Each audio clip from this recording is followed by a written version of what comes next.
Practical intelligence ये बहुत important है, जो विजडम की बात कर रहे हैं, कि जो हमारे पास नॉलेज है, जो कुछ हमने पढ़ा लिखा है, जो कुछ हमने जाना है, सीखा है, सुना है, फॉर्मली और इनफॉर्मली, उसको जब हम प्रैक्टिकल लाइफ में अप्लाई करते हैं, जिंदगी के मसलों को हल करने में निकालते हैं, तो उसको हम कहते हैं प्रैक्टिकल इंटेलिजेंस। ये भी एक थ्योरी है। अच्छा, उसके अलावा फाइनली वो है इमोशनल इंटेलिजेंस, ठीक है, जिसका मैंने आपसे जिक्र किया। ये खास है आईक्यू से बेटर देन द ईक्यू, और आजकल बड़ी पॉपुलर है कंटेम्प्रेरी वर्ल्ड में कि इंटेलिजेंस के साथ हमारे पास लोगों के पास ज़ानत होती है, काबिलियत होती है, doctorate, post doctorate, degrees holder, great marks, मगर उनको understanding the people and understanding the other, understanding the self, they are not knowing well about himself and the other. वो दुनिया को नहीं जानते। पीपल स्किल्स सेलेक्ट करते हैं, सोशल स्किल्स सेलेक्ट करते हैं, उनके अंदर कौन से इमोशंस के ऊपर स्टेबिलिटी नहीं है, इमोशंस पे कंट्रोल नहीं है। तो ये भी बहुत जरूरी है, बेहद जरूरी है। This is now the new add up in the form of intelligence. तो हमारे सामने सारी अप्रोचेस नजर आ रही हैं। जनरल फैक्टर थ्योरी हमने देखा, जिसमें सिंगल फैक्टर की बात करी जा रही है कि एक फैक्टर है, जनरली सब में आम होता है।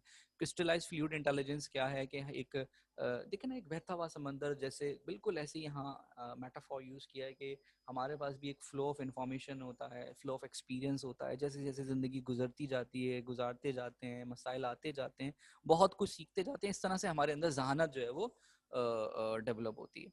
अनफॉर्चुनेट टू से दैट मैंने 12 साल के, 13 साल के, 15 साल के लोगों को भी यूट्यूब पे देखा, वो मोटिवेशनल स्पीच दे रहे हैं। अरे भाई, तुम कैसे मोटिवेशनल स्पीच दे रहे हो? तुमने अभी जिंदगी तो गुजारी ही नहीं है, अभी तो तुम्हारी जिंदगी शुरू ही नहीं हुई, तो तुम कहाँ से हिकमत जहानत? तो वो कॉपी है, वो कुछ स्क्रिप्ट है, वो कुछ एक पन्ना है जिसको उन्होंने रट लिया है, याद कर लिया, वो सुना रहे हैं, वो समझ रहे हैं कि, तो वो लफ्ज जो अदा कर रहे हैं वो बेमायने है, वो बेमायने है, ठीक है। उसमें तजर्बा नहीं बोल रहा, उसमें एक्सपीरियंस नहीं बोल रहा, ठीक है। तो हाँ, लफ्ज अपने ना हो तो अक्कासी सही करते नहीं, इसलिए हम दूसरों के लफ्ज आगे करते नहीं। तो अपने अल्फाज जो होते हैं ना, उसमें अपना एक्सपीरियंस शामिल होता है।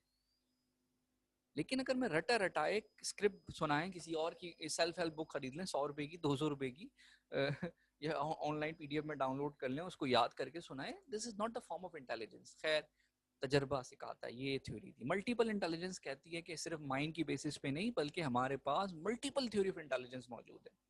ऑलराइट। उसके बाद इंफॉर्मेशन प्रोसेस है, ये बात भी है कि जितना ज्यादा डाटा, एक और मुझे फिर मूवी याद आती है इंफॉर्मेशन प्रोसेसिंग से रिलेटेड, लिमिटलेस।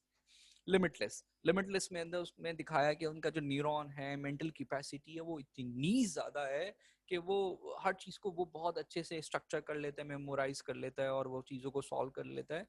तो एक आइडिया है कि भाई जितना ज्यादा डाटा होगा, जितना ज्यादा माइंड में, जैसे अभी भी आप गूगल कर लें चीज़ों को, चलो भाई यूट्यूब से ट्यूटोरियल सुन लें, आप हर चीज़ की लर्निंग वो बना लें अपने पास नोटिंग, और फिर आप चीज़ों को समझें, जाने, तो आप कहेंगे कि भैया मुझे आ गया, ये मैंने सीख लिया, ये मेरे पास इंटेलिजेंस है। तो इंटेलिजेंस क्या सिर्फ हमारा क्या मुकाबला गूगल से?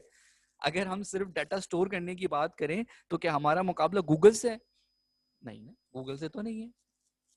वैसे तो बच्चों को डिग्री गूगल को देनी चाहिए, क्योंकि सारे असाइनमेंट भी गूगल से होते हैं, स्लाइड्स भी गूगल से होती हैं, स्टडी भी गूगल होती है, तो गूगल ही पढ़ता है। अगर हम कोई सवाल कर लें ऑनलाइन वर्चुअल स्टडीज में, तो जब हमें जवाब मिलते हैं, वो जवाब उनके दिमाग से नहीं आते, वो बल्कि गूगल से आते हैं या विकीपीडिया से आते हैं।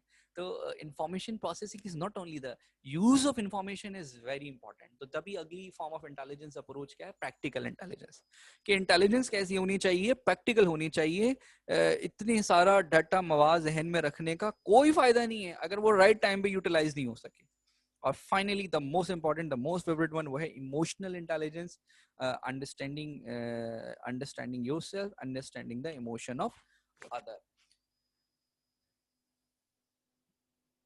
देखिए, जैसे कि अभी बात की, great don't measure intelligence in age does not define maturity. So देखिए, ये हम यहाँ पे देख चुके हैं, गार्डनर की थ्योरी को अप्लाई करें तो बहुत सारे हमें ऐसे लोग नज़र आ रहे हैं यहाँ पे। लिंग्विस्टिक के अंदर टी.एस. ओलाइट और अदर पोइट हमें नज़र आएंगे जो लिंग्विस्टिकली स्मार्ट हैं। इकबाल हो गए, शेक्सपियर हो गए। लॉजिकल मैथमेटिशियंस में एल्बर्ट आइंस्टाइन है, बड़े साइंटिस्ट हैं, बड़े अच्छे अच्छे फिलासफर्स हमें लॉजिशियन नज़र आते हैं, अरिस्टोटल वगैरह। म्यूज़िकल में जो उनका बहुत ज़्यादा म्यूज़िकली स्मार्ट होते हैं, ठीक है, आतिफ है, जीत है, नुसरत फ़तेह अली खान है, सज्जाद अली हैं, ये कंपोज़र म्यूज़िक इंटेलिजेंस इनको खुदा ने अदा की हुई होती है। स्पेशल में पेब्लो पिकासो है, Leonardo da Vinci, Van Gogh वगैरह, सात कैन हो गए, गुलजी हो गए, अमीर गुलजी। तो ये सारे आर्टिस्टिक स्किल्स होते हैं इनके पास। बॉडली काइनेस्टिक के अंदर जो है वो बहुत सारे ऐसे डांसर्स हो गए, परफॉर्मर्स हो गए। इंटरपर्सनल के अंदर जो खुद को बेहतर जाने, जैसे सिगमंड फ्रॉयड ने अपने कॉन्शियस, अनकॉन्शियस, सबकॉन्शियस को एक्सप्रेस अंडरस्टैंड किया इंटरप्रिटेशन ऑफ द ड्रीम के अंदर। ये उसकी अपनी ज़ाती सलाहियत थी खुद को समझने के लिए। वो इतना दूर तक निकला कि उसने एक थ्योरी ही बना दी सेल्फ को लेके। इंटरपर्सनल, अदर पीपल, जो गांधी, जिन्ना, इकबाल जैसे लोग जो अदर को भी बहुत अच्छे से अंडरस्टैंड कर सकते हैं। नेचुरलिस्ट जैसे चार्ल्स डार्विन को नेचर के बारे में जानने में इंटरेस्ट था कि दुनिया कैसे बनी, कैसे आगाज हुई, एवोल्यूशन थ्योरी जिसने बनाई। तो ये कुछ एग्जांपल्स थी। अब हम एक आपके साथ बात करते हैं, ये मुझे समझाना था आपको कि हम आईक्यू लेवल कैसे स्कोर करते हैं। तो आईक्यू तो सुना होगा ना आपने, इंटेलिजेंट क्वोशिएंट कहते हैं, यानी न्यूमिनेटर डिनोमिनेटर, ये सुना है आपने। तो mental as divided by chronological age, तो डिनोमिनेटर क्रोनोलॉजिकल एज। अच्छा, ये क्या होती है? मेंटल एज क्या है? जो आपके इस वक्त मेंटल कैपेसिटी है। क्रोनोलॉजिकल एज क्या है? जो इस वक्त आपकी बॉडी की एज है, जैसे कि 21 साल गुजर गए, 20 साल गुजर गए, 22 साल गुजर गए, 25 साल गुजर गए, ये क्रोनोलॉजिकल एज है। और मेंटल एज क्या है? कि भाई 20 साल के लोगों का दिमाग कहाँ होता है, वो क्या कुछ समझ जाते हैं, क्या कुछ समझ लेना चाहिए उनको। लेकिन अब आपकी जो मेंटल एज है वो तो 50 साल की है, वो 40 साल की है, और जो बॉडली यानी क्रोनोलॉजिकल एज है वो 20 साल की है। तो बहुत आगे माइंड होगा आपका आईक्यू लेवल। इसी तरीके से आपकी एज तो 20 साल 25 साल है, लेकिन दिमाग 6 साल वाला है, 7 साल वाला है, बिल्कुल चाइल्डिश बिहेवियर है आपका। तो ये मेंटल एज इस तरह से कैलकुलेट होती है। देखो 100/100 करेंगे तो मल्टीप्लाई बाय 100 तो 100 आंसर आ जाना है। अगर मोर देन दैट हो, यानी 20 है और 20 ही मेंटल एज है और 20 ही लॉजिकल एज है, तो हम कहेंगे 100 ओके, नॉर्मल, नॉर्मल है। मोर देन दैट होगा तो फिर वो कोई सुपर जीनियस है। लेस देन दैट होगा तो फिर इसका मतलब है वो अपनी स्केल से कम है। तो देखें यहाँ पे स्केल बना हुआ है, नॉर्मल का यही बताना चाह रहे हैं, ठीक है, कि अगर अबव देन दैट होगा तो ये यहाँ पे मैं इसको इससे तरह से समझाता हूँ। तो 110 से 119 तक, 90 से लेके 109 तक, क्योंकि 100% नहीं होता, 90 लगे, ये एवरेज है।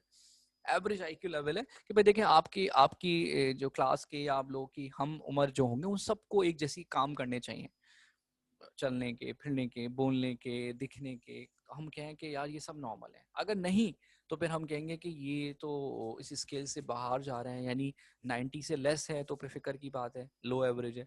110 से अबव है तो उसका मतलब है भाई ये तो कोई हाई एवरेज है। 120 अबव हो गया सुपीरियर है, 130 अबव हो गया वेरी सुपीरियर, जीनियस है कोई। इसी तरीके से 69 से बिलो होगा तो एक्सट्रीमली लो है। और जब एक्सट्रीमली लो के अंदर तो एक सिचुएशन वो भी आती है जिसको हम मेंटल रिटार्डेशन कहते हैं, मेंटल रिटार्डेशन, ठीक है।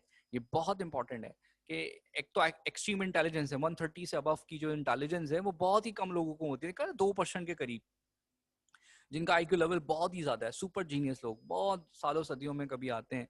और एक मेंटली रिटार्डेड भी होते हैं जो लेस देन 70, लेस देन 60 जिनका स्कोर है, ठीक है, आईक्यू लेवल का। तो ये देखें जो रिटार्डेशंस होती हैं बहुत, उनको समझने में उनकी एकेडमिक स्किल्स बहुत वीक होते हैं, वो चीज़ों को नहीं समझ पाते, सोशल स्किल्स नहीं होते, प्रोफेशनल स्किल्स नहीं होते, ठीक है, उनको प्रॉब्लम होता है। इस तरह मॉडरेट जो होती है उसके अंदर शायद वो एकेडमिक स्किल्स में हो मगर वो अपने चीज़ों को भी ठीक से ना कर पाएँ, तो ये मॉडरेट है। सीवियर जो होती है वो तो उनको बोलने में, खाने में, लिखने में बहुत सारे मसले होते हैं उनको, वो उनकी इंटेलिजेंस लेवल जो है वो बहुत ज़्यादा वीक है। और प्रोफाउंड तो फिर उनको फिर एक सुपरविजन की ज़रूरत पड़ती है, अब नॉर्मेलिटी की तरफ चली जाती है। तो मेंटल रिटार्डेशन क्या है?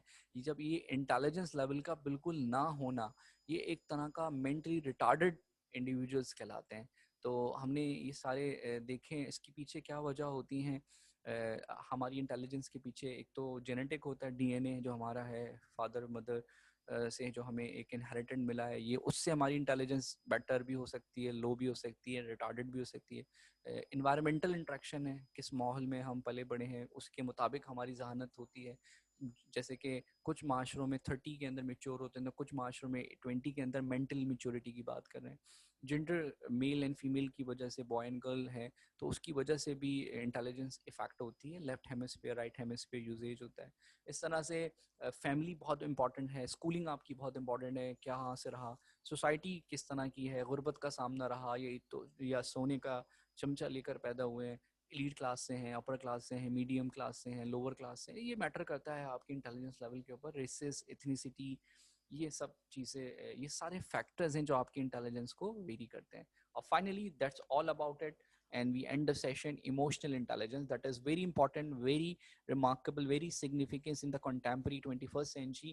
You will be self aware, जिसमें सेल्फ मोटिवेशन होता है, empathy to put yourself in the another shoe, social skills होते हैं लोगों को समझने जानने के, और खुद को काबू करना, सेल्फ रेगुलेशन, सेल्फ कंट्रोल, जिसमें एंगर मैनेजमेंट आ जाएगी,